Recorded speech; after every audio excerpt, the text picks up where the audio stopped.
நந்தியின் காதில் சொன்னால் பரமசிவன் உண்மையிலேயே கேட்கிறாரா? இந்த கேள்விக்கு சிவபுராணத்தின் ருத்ரசம்ஹிதையில் இவ்வாறு கூறப்பட்டுள்ளது. நந்தீஸ்வரர் பக்தர்களின் வேண்டுதல்களை கேட்டு பரமசிவனின் காதில் சொல்வார். அதன் மூலம் அவர்களின் ஆசைகள் நிறைவேறும்.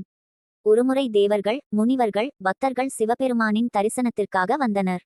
அவர்கள் தங்களுடைய விருப்பங்களை சொல்ல விரும்பினார்கள். ஆனால் அப்போது சிவபெருமான் தியானத்தில் இருந்ததால் அவர்கள் காத்திருந்தார்கள். அப்போது நந்தீஸ்வரர் சொன்னார், நீங்கள் சொல்ல விரும்புகிறதை எனக்குச் சொல்லுங்கள், நான் அதை அவருக்குச் சொல்லிவிடுகிறேன். அவர் தியானத்தில் இருந்தாலும் அவருடைய மனம் என் இதயத்திலே உறைகிறது.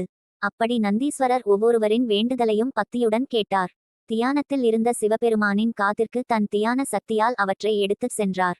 அப்பொழுது சிவபெருமான் கண்களை திறந்து நந்தீஸ்வரரை பார்த்து கூறினார், நந்தி, என் பக்தர்களின் மனவாக்குகளையெல்லாம் நீ எனக்குச் சொல்லிவிட்டாய்.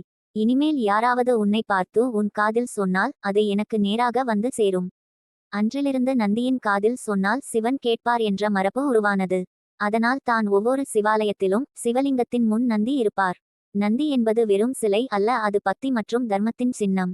பக்தர் நந்தீஸ்வரரின் மூலம் தன் வேண்டுதல்களைச் சொன்னால் அந்த பிரார்த்தனை பக்தி வடிவில் சிவபெருமானின் இதயத்தை தொடுகிறது. ஓம் நமசிவாய, ஓம் நமசிவாய, ஓம் நமசிவாய.